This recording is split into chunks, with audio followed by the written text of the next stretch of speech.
இந்த வார தலைப்பு நியாயப்பிரமாணத்தின் சாபம் நீங்குவது எப்படி?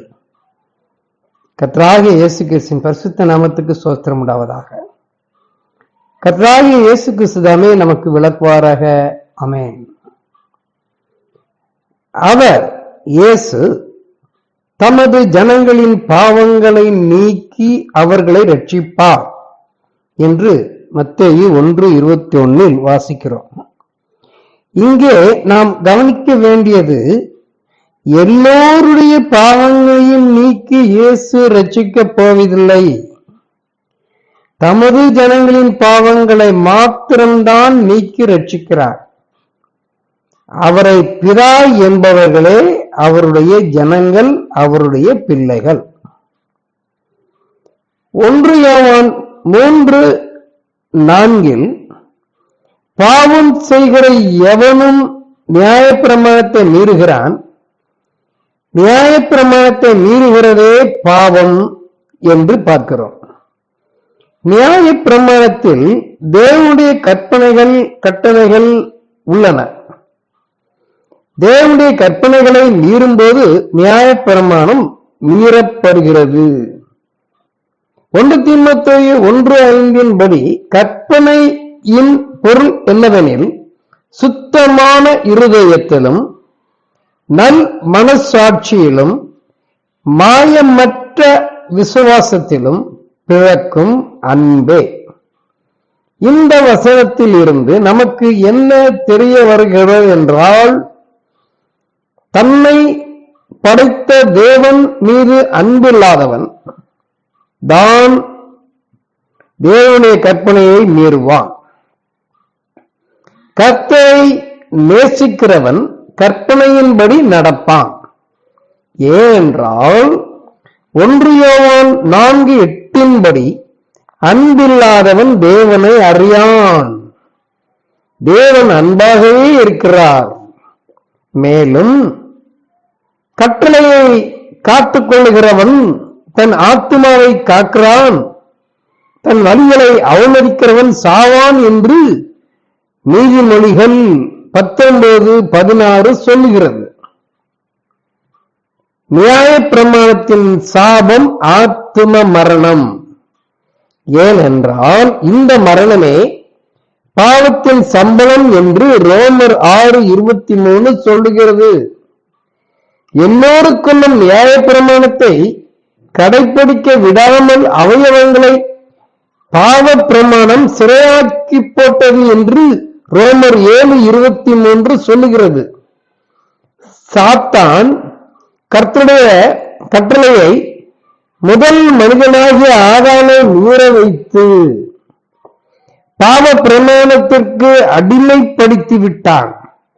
ஆதாம் இயேசுவின் வார்த்தைக்கு முக்கியத்துவம் கொடுக்க தவறிவிட்டான். அதற்கு பதிலாக சாத்தானுடைய வார்த்தைக்கு முக்கியத்துவம் கொடுத்து விட்டான். எனவே அவனுடைய ஆத்மா செத்தது. இது நிமித்தமாய் எல்லோருடைய ஆத்மாவும் ஜீவனை இழந்த நிலையிலேயே இந்த மாம்ச சரீரத்தில் காணப்பட்டு இருக்கிறது. இதுவே ஆத்மாவின் முதல் மரணம். இயேசுவே பரமபிதாவாகிய மெய்யான தேவன் என்று விசுவாசிக்கும் போது இந்த விசுவாசத்தினால் ஒருவன் நீதிமான் ஆகிறான். ஆனாலும் அவனுடைய ஆத்மா செத்துத்தான் காணப்படும். ஏனென்றால் ஒருவன் விசுவாசத்தினாலே நீதிமான் ஆகிவிட்டாலும் பாவ மன்னிப்பை பெறாமல் ரட்சிக்கப்படாத நிலையில்தான் இருப்பான். நீதிமானே ரட்சிக்கப்படுவது அறிவானால் என்று 1 பேதுரு 4:18 சொல்வதிலிருந்து நீதிமானே ரட்சிக்கப்படுவது அறிவு என்பதை நாம் புரிந்து கொள்ளலாம். நீதிமானும் ரட்சிக்கப்படாத நிலைக்கு போகலாம். ஏதாவது ஒரு நீதிமான் ரட்சிக்கப்படாமல் பாதாளம் சென்றிருக்கிறானா என்று கேட்டால், ஆம், விசுவாசத்தின் தகப்பனாகிய ஆபிரகாமே ஆத்ம ரட்சிப்பை பெறாமல் பாதாளம்தான் சென்றான். ஆபிரகாம் விசுவாசத்தினாலே நீதிமான் எண்ணப்பட்டவன் என்று ரோமர் 4:3 சொல்லுகிறது. ஆபிரகாம் பாதாளம் சென்றதால் நியாயப்பிரமாணத்தின் சாபம் அவனை விட்டு நீங்கவில்லை என்பதை நாம் அறிந்து கொள்ளுகிறோம். ஆத்தும ரட்சிப்பை நாம் பெறும்போதுதான் நியாயப்பிரமாணத்தின் சாபம் நீங்கும், அல்லது நியாயப்பிரமாணத்தின் சாபம் நீங்கும் போதுதான் ஆத்தும ரட்சிப்பு கிடைக்கும். ஆத்தும மரணத்தின் விளைவான பாதாளத்திற்கு தப்பலாம். எனவே பழைய ஏற்பாட்டு பரிசுத்தவான்கள் எல்லாரும் இந்த நியாயப்பிரமாணத்தின் சாபத்திற்கு நீங்க செய்யும் ஆத்தும ரட்சிப்புக்காக காத்திருந்தார்கள்.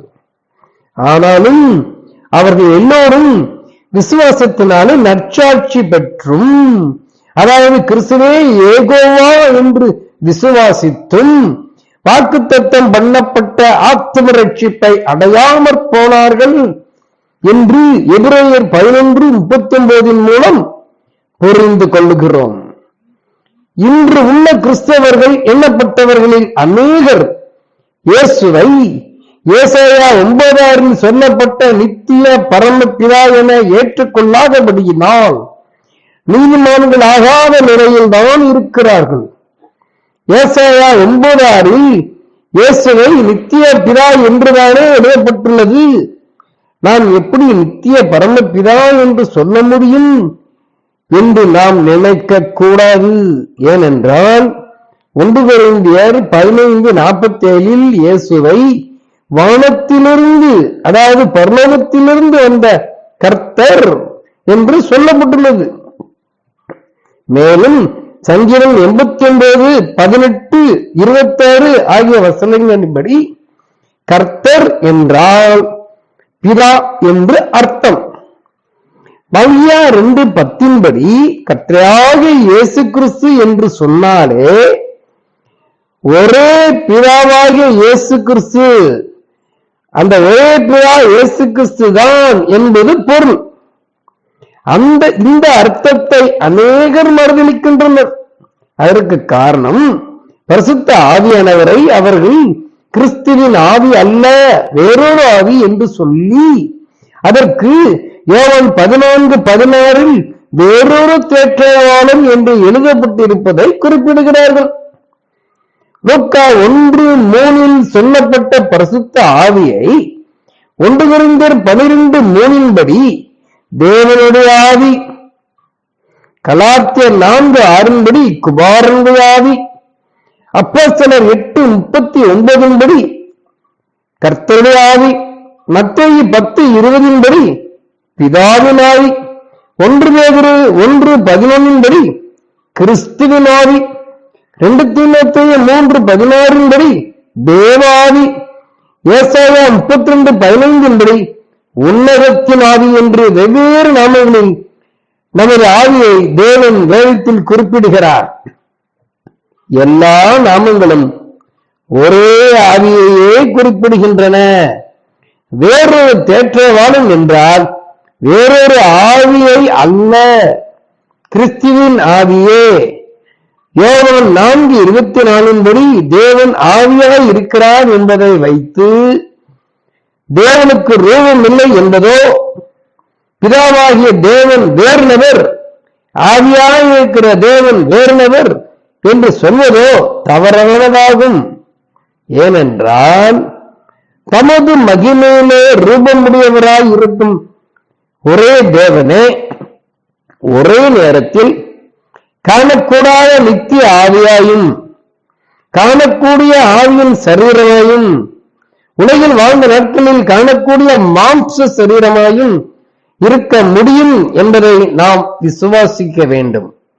இவைகள் எல்லாம் ஏக தேவனுடைய வெவ்வேறு ஸ்தானங்கள் என்பதை காட்டவே வேறொரு தேற்றவாளன் என்று யோவான் 14:16 இயேசு குறிப்பிடுகிறார். இயேசு என்பது யோவான் 5:43 படி பிதாவின் நாமம் என்பதால் அவர் பிதா என்றும் கிறிஸ்து என்பது யோவான் 14:26 படி பரிசுத்த ஆவியின் நாமம் என்பதால் கர்த்தராகிய இயேசு கிறிஸ்துவே ஆவியானவர் என்பது 2 கொரிந்தியர் 3:17 மூலம் தெரிகிறது. இந்த 3 நிலைகளிலும் இயேசுவே இருக்கிறார் என்பதே உண்மை. இதை ஒருவன் மறுப்பானானால் அவனுக்குள் தேற்றரவாளனாய் கிரியை செய்கிறவன் சாத்தானின் ஆவியே ஆகும். அப்படிப்பட்டவனுக்குள் தேவனுடைய ஆவி இல்லாததால் இயேசுவை கர்த்தர் என்று அறிக்கையிட்டாலும் அவன் இயேசுவை பிதா என்று உணராதிருக்கிறான். அப்படிப்பட்டவனே 1 கொரிந்தியர் 12:3 படி இயேசுவை கர்த்தர் என்று சொல்லக்கூடாது. ஏனென்றால் கர்த்தராகிய இயேசுவை அவன் கர்த்தராகிய யெகோவா அல்ல என மறுதலிக்கிறவனாகிறான்.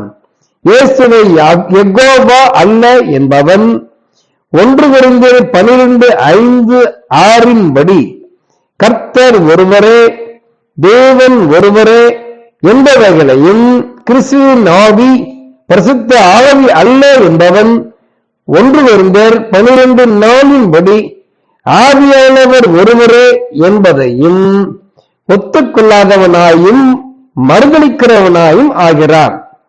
இவ்விதமாய் இவன் மறுதலிப்பதற்கு இவனுக்குள் இருக்கும் அசுத்த ஆவியே காரணம். இந்நிலையில் இருக்கும் இவன் நீதிமானாவது சாத்தியமல்ல. இவன் எப்போது இயேசுவை பரமபிதா என விசுவாசிக்கவும் கிறிஸ்துவின் ஆவி பரிசுத்த ஆவிதான் என நம்பவும் துவங்குகிறானோ அப்போது அவன் நீதிமான் ஆகிறான். விசுவாசத்தினாலே நாம் நீதிமான் ஆனாலும் மனம் திரும்பிய நிலையில் இருந்தாலும் நாம் பாவிகள்தான்.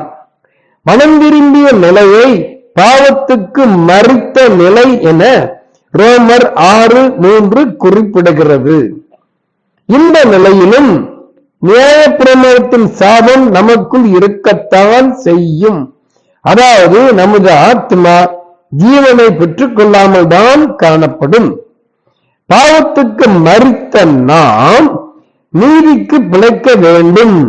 அதாவது ஞானஸ்நானம் என்னும் நீதியை மத்தேயு 3:15 இயேசு நமக்கு மாதிரியாக கீழ்ப்படிந்து நிறைவேற்றினது போல நாமும் நிறைவேற்ற வேண்டும்.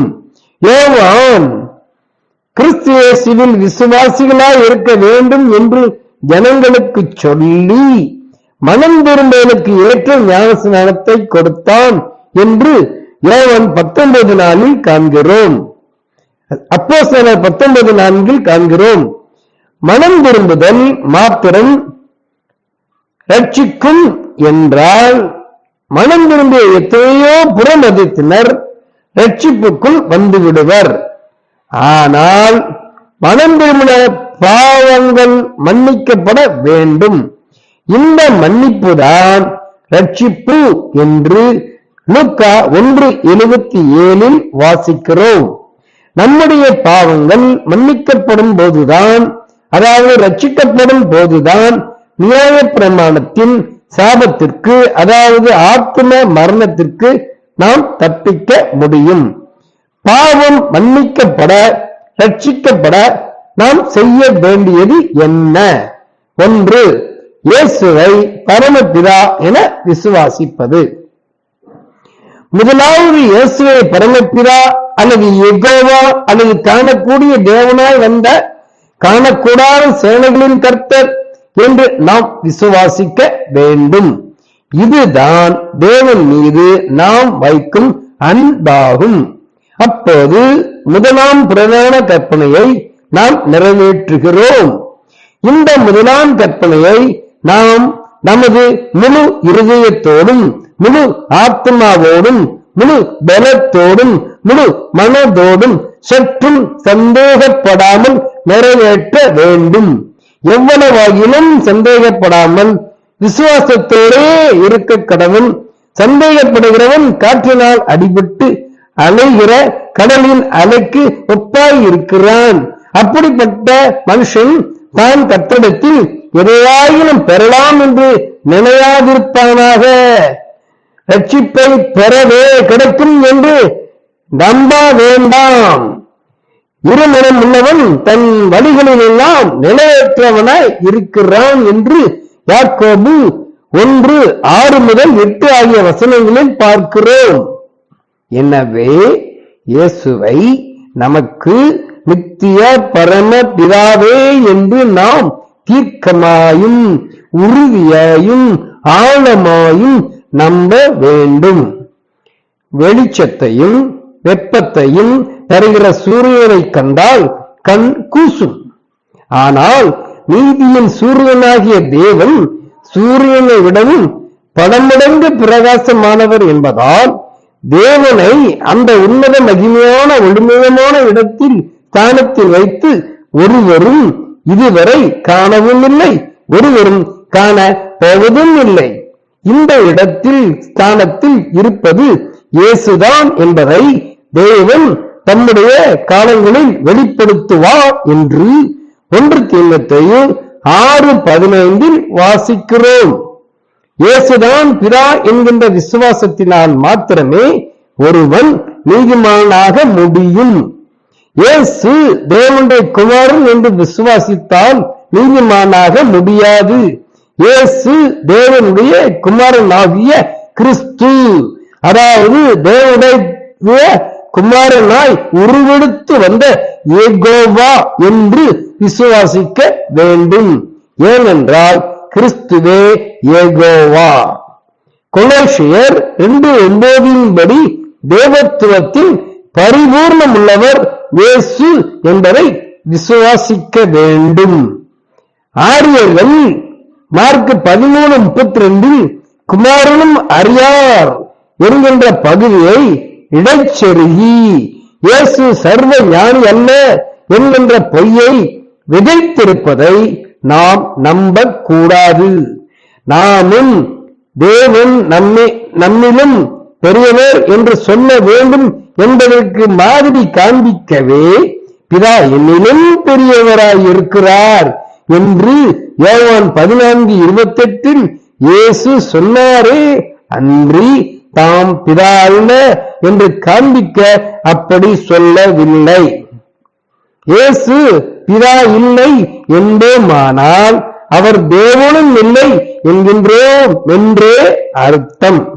ஏனென்றால் பிதாவாகிய ஒரே தேவன் நமக்கு உண்டு என்று 1 கொரிந்தியர் 8:6 எழுதப்பட்டிருப்பதற்கு பதிலாக பிதாவாகிய தேவன் ஒருவரே உண்டு என்று காணப்பட்டால் பிதாவாகிய தேவனோடு குமாரனாகிய தேவன் மற்றும் பரிசுத்த ஆவியாகிய தேவன் என்று வேறு 2 நபர்களை பிதாவாகிய தேவனோடு சேர்த்துக் கொள்ளலாம். ஆனால் பிதாவாகிய ஒரே தேவன் உண்டு நமக்கு உண்டு என்பதையும் நமக்கு உண்டு என்று 1 கொரிந்தியர் 8:6 எழுதப்பட்டுள்ளதால் ஒரே ஒரு தெய்வம்தான் நமக்கு உண்டு என்பதையும் அந்த ஒரே தேவனே பிதா என்பதையும் நாம் புரிந்து கொள்ள வேண்டும். எனவே இயேசுவை தெய்வம் என்று சொன்னால் பிதா என்றும் சொல்லுகிறோம் என்று அர்த்தமாகும்.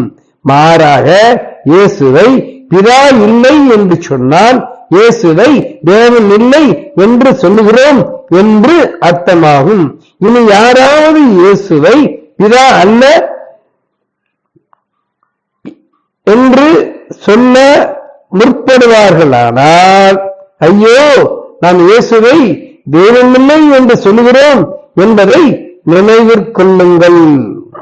மேலும் இயேசுவை பிதா என விசுவாசிக்கிறவன் கிறிஸ்துவின் பிள்ளையாகிறான் என்பதையும் இயேசு எனக்கு பிதா இல்லை என்பவன் ஏசாயா 14:14 சொல்லப்பட்டபடி உன்னதமானவருக்கு ஒப்பாவேன் என்று நினைத்த சாத்தானின் பிள்ளையாகிறான் என்பதையும் நினைவிற்கொள்ளுங்கள். இது மிகவும் ஆபத்தானது. யோவான் 8:49 இயேசு யூதர்களை பார்த்து, நான் என் பிதாவை கனம் பண்ணுகிறேன், நீங்கள் உங்கள் பிதாவை கனவீனம் பண்ணுகிறீர்கள் என்று சொல்வதற்கு பதிலாக, நான் என் பிதாவை கனம் பண்ணுகிறேன், நீங்கள் என்னை கனம் பண்ணுகிறீர்கள் என்றார். இங்கே என்னை என்ற சொல் பிதாவை குறிக்கிறது என்பதை நாம் உணர வேண்டும். இயேசு தம்மை பிதாவாக கனம் பண்ண வேண்டுமென விரும்புகிறார். நான் பிதாவானால் என் கனம் எங்கே என்று மல்கியா 1:6 சொன்னார் சேனைகளின் கர்த்தர். மல்கியா 3:1 சொல்லப்பட்ட தீர்க்க தரிசனத்தின்படி யோவான் வழியை ஆயத்தம் பண்ணினது இவருக்குத்தான். மல்கியா 3:1 சேனைகளின் கர்த்தர் எனக்கு முன்பாக போய் வழியை ஆயத்தம் பண்ணுவான் என்று யோவான் ஸ்நானகனை குறித்து சொன்னதின் மூலம் இந்த உண்மையை அறிந்து கொள்ளலாம். வந்தவர் சேனையின் கர்த்தர்தான் என்பது உண்மை. இரண்டாவது தேவையான நியாயப்பிரமாண சாபத்திற்கு தப்புவதற்கு தேவையான காரியம் என்னவென்றால், பிதா குமாரன் பரிசுத்த ஆவி நாமத்தினாலே ஞானஸ்நானம் எடுத்திருந்தாலும் எடுக்காமல் இருந்தாலும் பாவ மன்னிப்புக்கென்று இயேசு கிறிஸ்துவின் நாமத்தினாலே ஞானஸ்நானம் பெறுதல் அவசியமாகும். என் நாமத்தினாலே ஞானஸ்நானம் கொடுக்க வேண்டும் என இயேசு மத்தேயு 28:19 கட்டளையிட்டதாக மத்தேயு எழுதினதை பிதா குமாரன் பரிசுத்த ஆவி நாமத்தினாலே ஞானஸ்நானம் கொடுக்க கட்டளை பிறப்பித்ததாக மாற்றிவிட்டதாக கிபி 315 முதல் 339 வரை உள்ள காலகட்டத்தில் வாழ்ந்த எபுசியஸ் என்ற செசேரியா பட்டணத்து பிஷப் சொன்னது உண்மை. இதை ஒரு லிங்கை திறந்து பார்த்து அறிந்து கொள்ளலாம். மத்தேயு 28:19 சொல்லப்பட்ட கட்டளையை மத்தேயு 28:16 சொல்லப்பட்டபடி கலிலேயாவில் இயேசு தங்களுக்கு குறித்திருந்த மலைக்கு 11 சீசர்கள் சென்றபோது உயிர்த்தெழுந்த இயேசுவிடம் நேரடியாக இந்த கட்டளையை கேட்டார்கள். நீங்களோ நாங்களோ வேறு யாருமோ இயேசுவிடம் நேரடியாக இந்த கட்டளையை கேட்கவில்லை.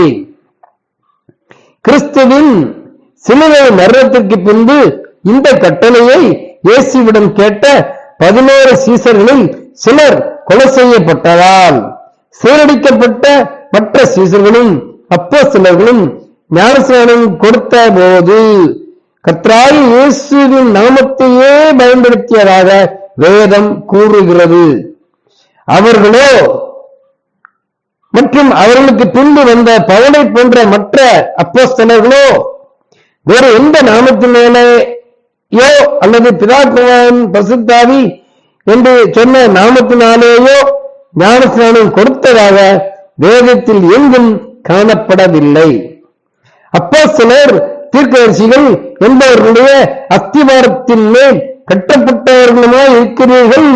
அதற்கு இயேசு கிறிஸ்துதானே மூளைக்கல்லாய் இருக்கிறார் என்று எபேசியர் 2:20 வாசித்திருப்பதிலிருந்து சபை உருவாவதற்கு அப்போஸ்தலர்களே அஸ்திவாரம் போட்டார்கள் என்பதையும் பாவத்தை மன்னிக்க கர்த்தரால் கட்டளையிடப்பட்ட ஒரே ஞானஸ்நானம் எபேசியர் 4:5 இயேசு கிறிஸ்துவின் நாமத்தினாலே அவர்கள் கொடுத்த ஞானஸ்நானமே சரியானது என்பதையும் புரிந்து கொள்ள வேண்டும்.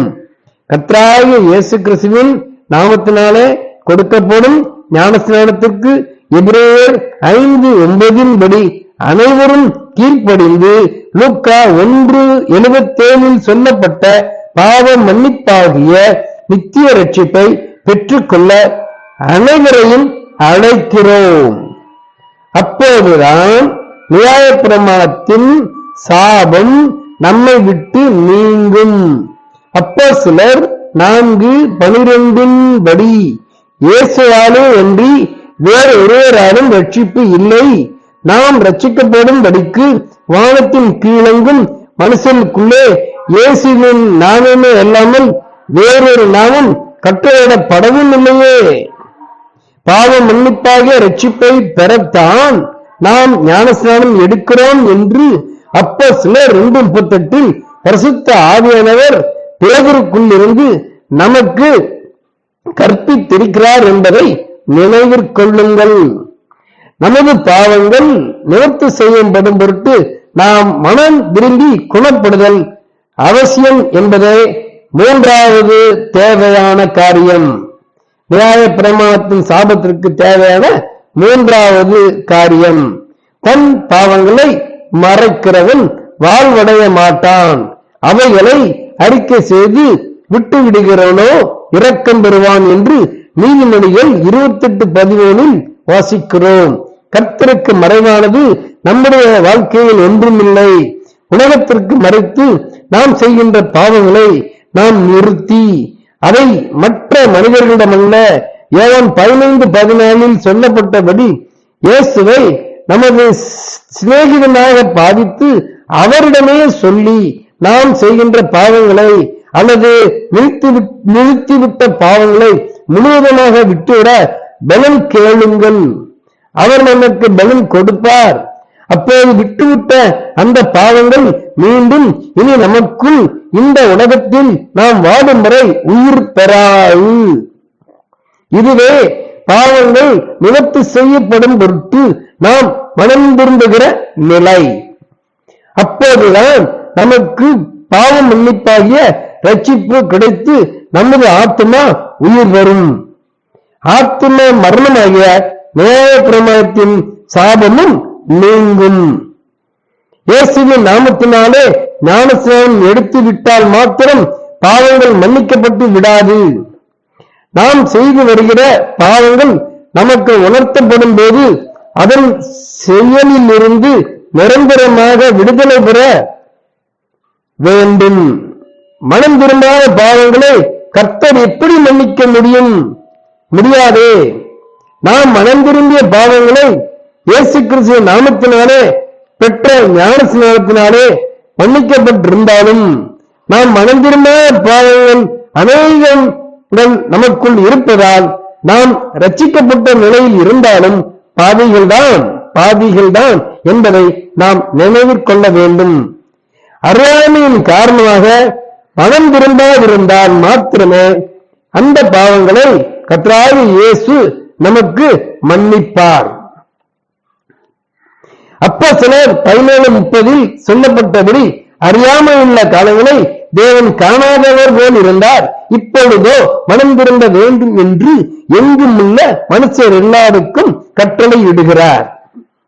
அப்போஸ்தலர் 2:38 கர்த்தராகிய இயேசுவின் நாமத்தினாலே ஞானஸ்நானம் எடுத்தால் தான் மனம் திரும்பிய பாவங்கள் மன்னிக்கப்படும் என்பதை அறியாதவர்களின் தீர்ப்பு லகுவாய் இருக்கலாம்.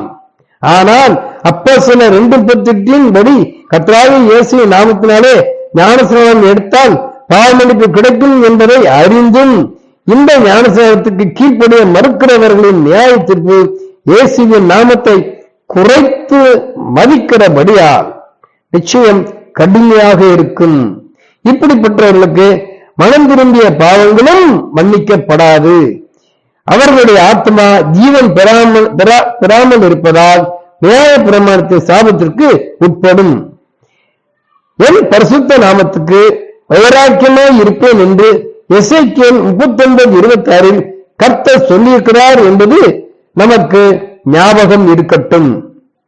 இயேசு கிறிஸ்துவின் நாமத்தினாலே ஞானஸ்நானம் எடுத்திருந்தாலும் இயேசுவே பரமபிதா என விசுவாசியாவிட்டால் அறியாமல் நமக்குள் உயிர் விட்டிருக்கும் பாவங்கள் மன்னிக்கப்படாது. இயேசுவின் பிள்ளை எனும்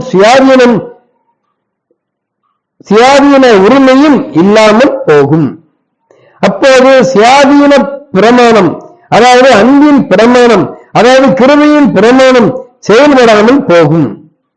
அதனால் அறியாமையால் செய்யும் நாம் செய்யும் பாவத்தில் இருந்து விடுதலை பெறவும் முடியாமல் பாவ பிரமாணம் மேற்கொண்டு நியாய பிரமாணத்தின் தண்டனையாகிய ஆத்ம வர்ணத்தை கொடுத்துவிடும்.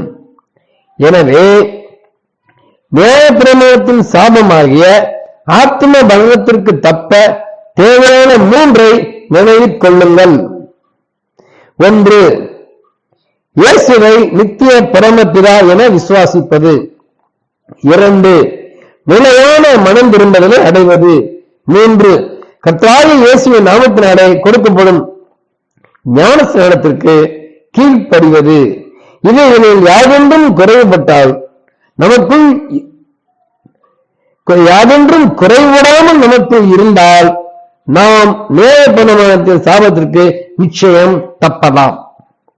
இந்த 3இல் இயேசுவை நித்திய பரமபிதா என விசுவாசிப்பதே முக்கியமான ஒன்று.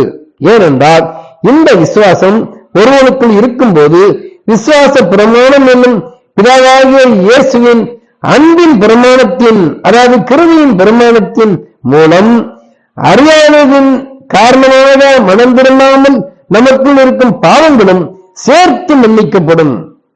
இப்படியாய் முழுவதும் நாம் சுத்தமாக்கப்பட்டால்தான் வேத பிரமாணத்தின், அதாவது பாவ பிரமாணத்தின் சாபத்திற்கு தப்ப முடியும். இயேசுவோடு தங்கிய கல்லனில் ஒருவன் இயேசுவை பரமபிதாவாக விசுவாசித்தான். எனவே அவனுடைய ஆத்மா மரிக்கவில்லை. உயிரோடிருந்து என்னை விசுவாசிக்கிறவன் எவனும் என்றென்றைக்கும் அறியாமலும் இருப்பான் என்று யோவான் 11:26 இயேசு சொன்னது அவனில் நிறைவேறிற்று. நமக்குள்ளும் இப்படியாய் நிறைவேற கர்த்தராகிய இயேசு அருள் புரிவாராக. ஆமென். சர்வ வல்லமையும் ஜெபம். சர்வ வல்லமையும் சர்வ வியாபகமும் சர்வ ஞானமும் நித்தியமும் மாறாததமையும் சத்தியமும் அன்பும் நீதியும் பரிசுத்தமும் உள்ள எங்கள் ஒரே நித்திய பரமபிதாவும் ஒரே மெய்யான தேவனுமாகிய கர்த்தராகிய இயேசு கிறிஸ்துவே, இந்த உமது செய்தியை கேட்ட அனைவரும் மற்றும் நாங்களும் நியாய பிரமாணத்தின் சாபமாகிய ஆத்ம மரணத்திற்கு எங்களை தப்பிக்க வைத்து காத்துக்கொள்ள வேண்டுமென உமது பரிசுத்த நாமமாகிய கர்த்தராகிய இயேசு கிறிஸ்து நாமத்தில் வேண்டிக் கொள்கிறோம் எங்கள் பரமபிதாவே. ஆமென்.